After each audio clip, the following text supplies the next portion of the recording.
Hello all, welcome to people's voice. ఈరోజు మనం interview చేయబోతున్న వ్యక్తి హిందూపూర్ మున్సిపల్ చైర్పర్సన్ అయినటువంటి డి రమేష్ కుమార్ గారు. ఆయన పైన అని తెలిసింది. Come on let's go.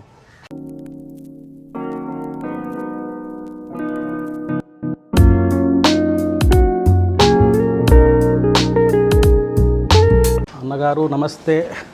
D Ramesh గారు నమస్తే.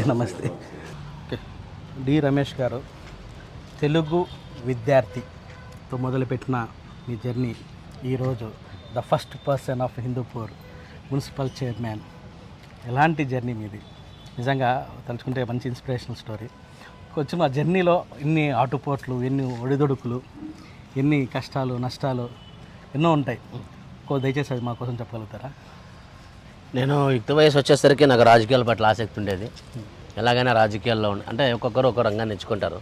కొంతమంది నేను ఉద్యోగంలో స్థిరపడాలని, కొంతమంది వ్యాపారంలో స్థిరపడాలని ఆ ఎయిమ్స్ ఉంటాయి టీనేజ్లో. అప్పుడు అనుకున్నాను నేను ఒక మంచి పొలిటీషియన్ కావాలి. అప్పటి నుంచి అనుకున్నాను. అంటే మార్గం ఎట్లా, ఒక రాజకీయ నాయకుడిని ఆశ్రయించాలి, ఒక రాజకీయ పార్టీలో చేరాలి. ఏ పార్టీ? అప్పుడు తెలుగుదేశం పార్టీ, స్వర్గీయ నందమూరి తారక రామారావు హవా నడిచేది ఆ రోజుల్లో. అప్పుడు రామారావు గారు ఇంటికి వచ్చినప్పుడు నేను చిన్న పిల్లవాడి మొదలుకోండి చూసేదానికి రాత్రంతా మేలుకొని పరిగెత్తే చేతన రథం మీద. అప్పటి నుంచి నాకు ఆశ ఉండేది. కాబట్టి నేను తెలుగుదేశం పార్టీలో చేరాలని వెంటనే వెళ్ళి హరికృష్ణ గారు అప్పుడు ఎమ్మెల్యే గారు ఉన్నారు, ఒక కార్యకర్త స్థాయిగా వెళ్ళాను. తర్వాత సిసి వెంకటరామన్ గారు శాసనసభ్యులు అయినప్పుడు నేను మొట్టమొదటిసారి అధికారిక పదవిగా తెలుగు విద్యార్థి అధ్యక్షుడిగా ఆ రోజు మన సిసి వెంకటరామన్ గారు ఆశీస్సులతో కావడం జరిగింది. ఆ ప్రస్థానం అలాగే పెరుగుతూ తెలుగు యువత నుంచి పట్టణ కమిటీలు పలు అధికారిక హోదాలు పార్టీ తరఫున, మళ్ళీ జిల్లా స్థాయిలో మంచి వాగ్దాటి ఉండేది. కాబట్టి నన్ను రాష్ట్ర ప్రసంగకర్తగా ఆ రోజు పంపడం జరిగింది. అక్కడ కాంపిటేటివ్లో నేను విన్ అయ్యాను. అక్కడ చంద్రబాబు నాయుడు కూడా నన్ను అప్రిషియేట్ చేశారు. తర్వాత పరిశీలకులుగా ఒక 3-4 కాన్స్టిట్యూన్సీలు అక్కడ చిత్తూరు జిల్లాలోకి వెళ్ళాను. అక్కడ నుంచి మళ్ళీ వచ్చిన తర్వాత కౌన్సిలర్ ప్రస్థానం మొదలైంది. కౌన్సిలర్గా వెళ్ళేటప్పుడు చైర్మన్ కావాలని అప్పుడు ఆలోచన. ఒక్కసారి అప్పుడు ఆ కళ కోసం అలాగే ప్రయత్నం చేసి రెండోసారి టాస్లో వెళ్ళడం జరిగింది. ఓడిపోవడం బాధలు. ఆ రోజు వైస్ చైర్మన్గా బాలయ్యబాబు అవకాశం కల్పించేవాడు, మనం ఓడిపోవడం జరిగింది. అదే పట్టుదలతో మళ్ళీ జరిగిన ఎలక్షన్లో మనం 6 మాత్రమే ఉన్నాయి. చైర్మన్ అవుతాము అనేది థాట్ కూడా లేదు. అధికారం వచ్చిన తర్వాత బాలయ్యబాబు గారు అనుకొని ఆయన కృషి, ఆయన చొరవ, ఆయన పైన వైసీపీ పార్టీకి సంబంధించిన కౌన్సిలర్లు కూడా నమ్మకం ఏర్పడడం, వాళ్ళు పార్టీలో చేరడం. అందరూ చేరిన తర్వాత బాలయ్యబాబు గారు రమేష్ అయితే సూటబుల్ పర్సన్ అని చెప్పి ఆల్రెడీ 2 సార్లు కౌన్సిలర్గా పనిచేశాడు. ఒక వాల్మీకి సామాజిక దేంట్లో ఉన్నాడు కాబట్టి అతన్ని చేయడం మంచిది అనే ఉద్దేశంతో బాలయ్యబాబు గారు మనం ఈరోజు ఈ స్థానంలో కూర్చోబెట్టారు. నిజంగా బాలయ్య బాబు గారిని జీవితకాలం మరవను. ఆయన కోసం నేను పనిచేస్తాను. మీరు అంటే గుర్తుకొచ్చింది, కరెక్ట్. వైసీపీలో గెలిచినటువంటి కౌన్సిలర్స్ మీ పార్టీలో చేరిన తర్వాత మీకు చైర్మన్ పోస్ట్ అనేది వచ్చింది. కానీ ఒక నాడుంది, చాలామందిని మీరు కొనేశారు, మీ పార్టీలో లాగేసుకున్నారు, కాబట్టి మీకు అధికార కాంక్ష ఉంది కాబట్టి మీ వైపు లాక్కున్నారు అనేది మీ పైన వాదన. ఇది ఎంతవరకు నిజం? ఇప్పుడు వాళ్ళు వైసీపీ కౌన్సిలరు దాదాపు నేను ఒక ప్రతిపక్ష నాయకుడిగా ఉన్నప్పుడు వాళ్ళతో 3.5 సంవత్సరాలు చూశాను. వాళ్ళు మొదటి నుంచినే అక్కడ ఉన్న గ్రూపు తగాదాలు, విభేదాల నుంచి కౌన్సిలర్స్ మొదటి నుంచి చాలామంది ఆపోజిట్గానే ఉన్నారు. వాళ్ళు కౌన్సిలర్గా ఉన్నప్పటి నుంచి ఒక చైర్మన్ ఎంపిక విషయం నుంచి తర్వాత జరిగిన టైంలో అప్పటికే వాళ్ళు ఆపోజిట్గా ఉన్నారు. సరైన ప్లాట్ఫారం వాళ్ళకి దొరకలే. కొంతమంది ఎన్నికల ముందు వచ్చారు, ఎలక్షన్ తర్వాత కొంతమంది వచ్చేసారు. అంటే అప్పటికే వాళ్ళకు పార్టీ పైన వాళ్ళు చేసే కార్యక్రమాల డెవలప్మెంట్ లేదు, వార్డులో పనులు జరగడం లేదు, మమ్మల్ని గుర్తించడం లేదు, గౌరవం లేదు అనే భావన వాళ్ళు ఉండింది. అంటే నందమూరి బాలయ్య బాబు గారు అయితే ఇక్కడ క్రమశిక్షణ గల పార్టీ. ఇప్పుడు మా 6 మంది చూశారు ఈ 3.5 ఇయర్స్లో మమ్మల్ని దగ్గర నుంచి చూశారు. మేము క్రమశిక్షణగా కౌన్సిల్కి వెళ్ళే వాళ్ళము, ఒక మాట మీద నిలబడే వాళ్ళము, ఒక సమిష్టి నిర్ణయం తీసుకునే వాళ్ళము, దానికోసం పోరాడేవాళ్ళు. వాళ్ళు 30 మంది ఉన్నా మేము 6 మంది కూడా ఫైట్ చేసాం. అంటే ఈ 6 మంది కమిట్మెంట్ ఎట్లా ఒక తెలుగుదేశం పార్టీని సాధ్యం ఏకదాటిపైన ఒకే కాబట్టి వాళ్ళు అక్కడ ఆకర్షితులైనారు. తెలుగుదేశం పార్టీలో ఉంటే బాలయ్య బాబు గారి నాయకత్వంలో ఉంటే ఒక కమిట్మెంట్ రాజకీయాలు చేయడం కానీ అందరికీ అవకాశాలు ఎవరు కష్టపడితే వాళ్ళ స్థాయిలో అవకాశాలు, ఓకే సామాజిక సమీకరణలు గుర్తించడము, ఇవన్నీ కార్యక్రమాలు చేస్తారు కాబట్టి వాళ్ళు అలా ఆకర్షితులయ్యారు. ఓకే దట్టు కూడా మీరు చూశారు, బాలయ్య బాబు గారు ఉన్నప్పుడు 2014లో ఎటువంటి అభివృద్ధి జరిగింది. మరి వైసీపీ వచ్చిన తర్వాత మున్సిపాలిటీ అభివృద్ధి లేదు. మరి అన్నప్పుడు ఉన్న సమయము 1.5 సంవత్సరం ఉంది, వాళ్ళకు ప్రజల్లో వెళ్ళాలి, వాళ్ళు మళ్ళా కౌన్సిలర్ గెలిచాలా, ఈ 5 years ప్రూవ్ చేసుకోవాలి. వాళ్ళు ఏం చేశారు, ఆల్టర్నేట్గా తెలుగుదేశం పార్టీ కనపడింది. బాలయ్య బాబు నాకు సమర్థమైన నాయకుడు వాళ్ళు కనపడినారు. వాళ్ళు వచ్చారు, కానీ ఇందులో కొనుగోలు చేసి ఒకరినిద్దరు కొనుగోలు చేస్తారు. 15 మంది వచ్చారు. అర్థం చేసుకోవాలా, వచ్చిన నుంచి వాళ్ళు పోని ఎలా ఉన్నారు, ఎంత నిబద్ధగా పనిచేస్తున్నారు.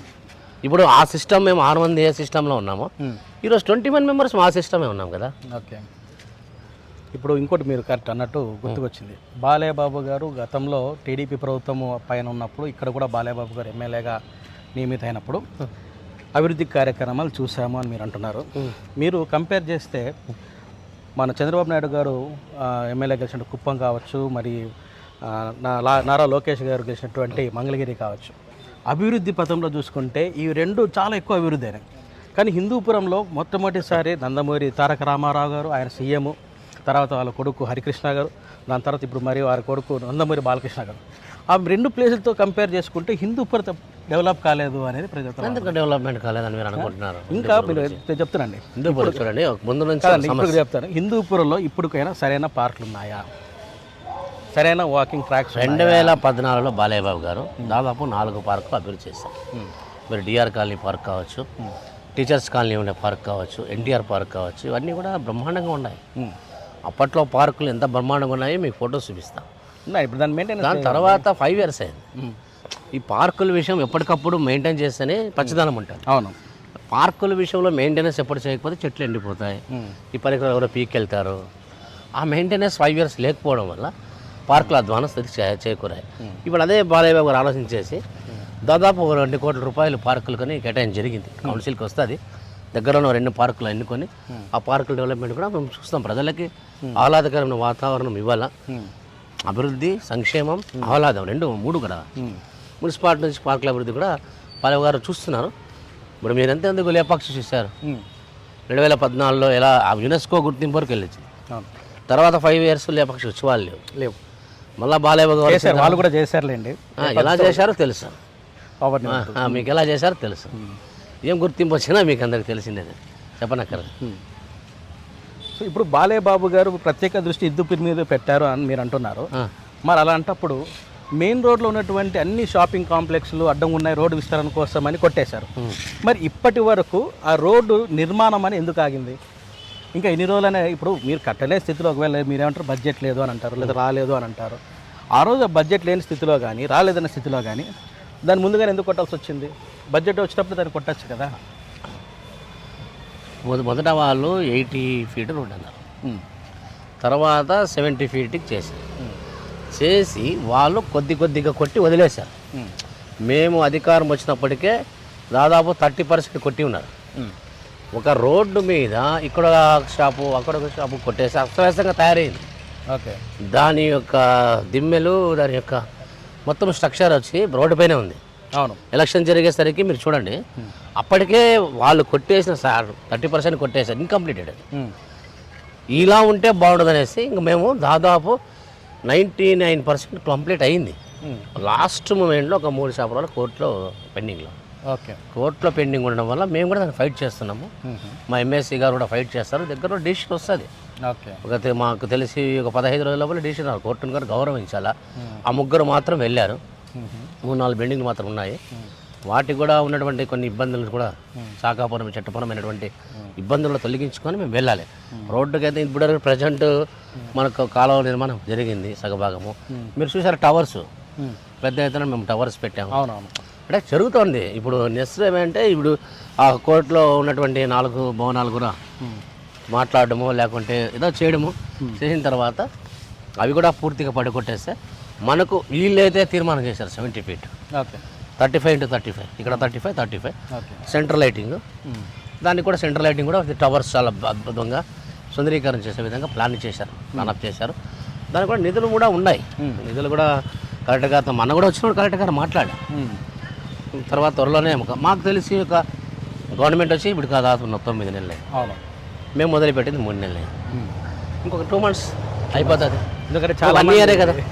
చాలా మంది ఎదురు చూస్తున్నారు. ఎందుకంటే అది కొట్టేశారు, అది ఇంకా రోడ్డు నిర్మాణం కాలేదు. ఒక పక్కన మనం చూస్తే అంటే 5 years కాలేని రోడ్డు అదే కాలంలోనే 3 నెలల్లోనే దాదాపు కొట్టేశారు. ఏముందండి ఇంకా కొట్టేశారండి. కాదండి, మనకు కావాల్సిన రోడ్డు వేయడానికి కావాల్సిన అన్నీ సమకూరిపోయినాయి. ఉడప ఉంటాయి. దానికి ఒక 1 నెల రోజులు టైం తీసుకోవచ్చు. నెలకన్నా ఎక్కువ ఎందుకు అవుతుంది? అయిపోయింది కదా. 90% అయిపోయింది. 10% ఆ స్కెల్టన్ తొలగించడం, తర్వాత రోడ్ వేసేయడము, సెంట్రల్ లైటింగ్ చేసేయడము. ఆల్రెడీ టవర్స్ రెడీ అయిపోయినాయి, కాలువలు రెడీ చేస్తున్నాం. అయితే దానికి ఏం ఆందోళన అవసరం లేదు. అందుకే ఇప్పుడు ఇంకా కొన్ని 3 రోడ్లు కూడా ఉంటే దాన్ని ఆపించారు బాలేబాబు గారు. వద్దండి, మనం ఫస్ట్ ఈ ఆర్ఎస్ రోడ్ పూర్తి స్థాయిలో అయిపోవాలి. ఎందుకంటే ఇంకా మళ్ళీ ఇక్కడ మనం రిమూవ్ చేసేసి ఇక్కడ ఎంక్రోచ్మెంట్ రిమూవ్ చేసి ఆ రోడ్డు కూడా చేయకపోతే బాగుంటుందండి. ఇంకా చాలా రోడ్లు కూడా అంటే ఈ ఆర్ఎస్ రోడ్డు ఫస్ట్ ఇది అయిపోయిన తర్వాత అంటే ఒక్కటి జనాలు ప్రజలకు చూపించాలి ఈ రోడ్డు. మేము వెంటనే అక్రమాలు తొలగించిన వెంటనే రోడ్డు వేస్తారు. ఎగ్జాంపుల్ కూడా చూపించాలి ప్రజలు. అవును, ఆ రకంగా పోతున్నాం. ఓకే. అండ్ ఇంకొకటి, ఇప్పుడు ప్రధానంగా వినిపిస్తున్నటువంటి 2 వాయిస్లు ఏంటంటే, ఇప్పటికి కూడా 3 సార్లు బాలేబాబు గెలిచిన తర్వాత కూడా ఫ్రీక్వెంట్గా వినిపిస్తున్నట్టు ఏంటంటే, ఆయన ఇక్కడ ఉండడు, ఇక్కడికి రాడు, ఇక్కడికి ప్రజల్ని పట్టించుకోడు, ఏమీ చేయడు. నంబర్ 1. నంబర్ 2, ఇక్కడ ఇంకా పిఎల్ఏ జరుగుతూ ఉంది, పిఎల్ఏ రాజ్యం వెళ్తున్నారు అని ఇప్పటికీ మాటలు వినిపిస్తున్నాయి. కానీ ఇంకోటండి అని వినిపిస్తూనే ఉన్నాయి.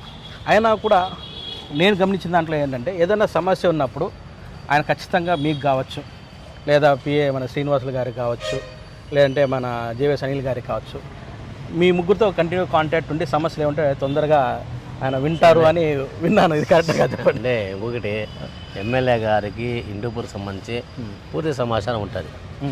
సందర్భాన్ని బట్టి ఎవరితో మాట్లాడాలా అనేది ఆయన మాట్లాడుతుంటాడు. అవసరం పిఎస్ఎల్తో మాట్లాడుతుంటాడు, మాతో మాట్లాడుతుంటాడు, నాయకులతో మాట్లాడుతాడు. అవసరమైతే చిన్న స్థాయి నాయకులు ఫోన్ చేస్తారు. ఏంటి అలా జరిగిందంటే ఎందుకు జరిగింది, వాళ్ళతో కూడా సమాచారం తీసుకుంటాడు ఆయన. ఆయన పూర్తి సమాచారం తీసుకొని వెంటనే మళ్ళీ అధికారులు లాస్ట్లో అది ఇస్తారు. ఏమంటే ఇలా జరిగింది, అక్కడ ఇలా జరిగింది, వెంటనే అది రెక్టిఫై చేయండి, ఇలా చేయండి అని చాలా నాలెడ్జ్గా ఆయన చేస్తున్నాడు. దాంట్లో సమస్య లేదు. ఎంత షూటింగ్స్లో బిజీ ఉన్నా ఒక హిందూపూర్ పైన ఒక ప్రత్యేకమైన దృష్టి ఉంటుంది. ఆయన ఇప్పటికీ ఉండి దాదాపు 120 కోట్ల వాటర్ది ఇప్పటికి ఫాలోఅప్ చేస్తున్నాడండి. తరచూ మాట్లాడుతున్నాడు. అక్కడ ఒక స్కిట్లో చూసారా మీరు, ఒక బాలయ్య బాబు చంద్రబాబు నాయుడు సంభాషణలో కూడా ఆయన అడిగిన అది ఎంత అంటే నాకు హిందూపూర్ ప్రజలు ముఖ్యము స్టేజ్ మీద అడిగారు. నేను అదే అంటున్నాను. ఇప్పుడు నందమూరి తారక రామారావు గారు స్థాపించినటువంటి తెలుగుదేశం ఇక్కడ నిలబడి ఇక్కడి నుంచే సీఎంగా పోటీ చేసి గెలిచిన ఆయన, తర్వాత హరికృష్ణ గారు, తర్వాత ఇప్పుడు బాలకృష్ణ గారు, తెలుగుదేశం పార్టీని ఇన్ని ఏండ్లుగా ఆదరిస్తున్నటువంటి హిందూపురం మిగతా ఊర్లతో కంపేర్ చేస్తే, అనంతపూర్తో కంపేర్ చేసుకుంటే కూడా మన డెవలప్ కాలేదు అని మా బాధ. చూడండి, ఎందుకు డెవలప్మెంట్ కాలేదో చెప్పండి. బ్రహ్మాండం. ఇప్పుడు ఇంకా కావాల్సిన బాలయ్య బాబు గారు 5 సంవత్సరాల అధికారంలో, ఫస్ట్ 2014. అవునండి. అప్పటికి ఉన్నటువంటి నీటి సమస్య దృష్ట్యా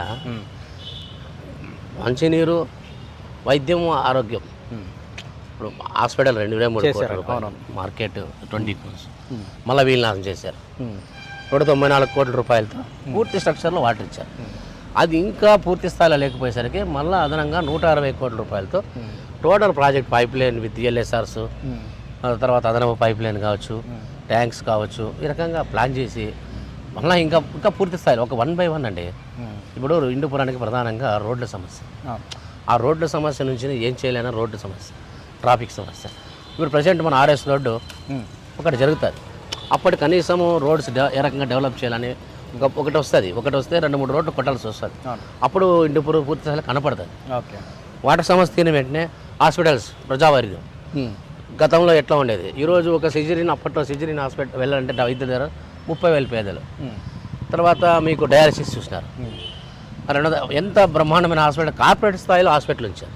హిందూపూర్ హాస్పిటల్ అంటే మాత్రం బాలయ్య బాబు, ఇది వాస్తవం. ఇది మరి ప్రజారోగ్యం ఒక పక్క ఇచ్చిన తర్వాత ఈ రోజు చూడండి, ఆరోగ్య రథం పెట్టి ప్రతిపక్షంలో ఆయన ఉన్నప్పుడు ఈ హాస్పిటల్లో పరిస్థితి చూసినాడు. తర్వాత ఆయన మృదయం చెల్లించేసి స్పెషల్గా 200 టెస్టులు ఫ్రీ చేసే విధంగా ఇప్పటికీ మందులు చూడండి మీరు ఎమ్మెల్యే గారికి ఎలక్షన్స్ అంటే అనుకున్నారు కూడా ఈరోజు వెళ్ళండి ఎమ్మెల్యే గారు ఒక ఆరోగ్యతం ఉంటుంది, అది వద్దునే 9 గంటలకు మందులు తీసుకొని స్టాప్ అంతా వెళ్ళి పల్లెలు కాన్స్టిట్యున్సీలు అంతా చిలమత్తూరు, లేపాక్షి, ఇండుపూర్ రూరల్ టౌన్ తిరుగుతూనే ఉంది ఈరోజుకి.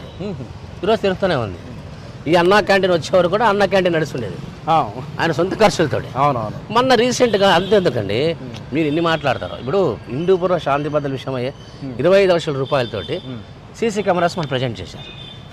కొన్ని 2 స్నేక్ చాకర్స్ 2 కొన్ని జరిగినాయంటే ఎందుకు జరిగినాయి వెంటనే చేయాలని చెప్పేసి 25 lakhs అండి. ఓకే. గ్రీన్కో కంపెనీ వాళ్ళతో మాట్లాడించి అని అనుకుంటే ఇదన్నా అనుకున్నాడా అయిపోయింది. అవును, ఆ విషయం అయితే ఇప్పుడు 90 కోట్లు వస్తుందండి. ఇప్పుడు మీరు అన్నారు కనపడలేదని. ఇప్పుడు ఆర్ఎస్ రోడ్ అయ్యింది అనుకోండి, సెంట్రల్ లైట్ అద్భుతంగా 70 feet అయ్యి రోడ్డు బాగా అయిపోయి సెంట్రల్ లైటింగ్ కనపడింది. ఇంకో 3-4 రోడ్లు చేస్తాం. ఈ 90 కోట్ల రూపాయలతోటి పట్టణం అన్ని వాళ్ళు దాదాపు రోడ్డు, డ్రైనేజు, సెంట్రల్ లైట్ ఇవన్నీ జరుగుతాయి అనుకోండి. అభివృద్ధి ఇప్పుడు ఈ ఇయర్లోనే కదా స్టార్ట్ అయింది. అవునవును. ఇంకా 1 yearలో ఆ 5 years అది చేస్తే ఈ 1 yearలో ఆల్రెడీ మనకు 90 కోట్ల ప్రాజెక్ట్ ఉంది, 120 కోట్ల ప్రాజెక్ట్ ఉంది, రోడ్ వైండింగ్ ఉంది. ఇన్ని కార్యక్రమాలు చేస్తున్నాడు.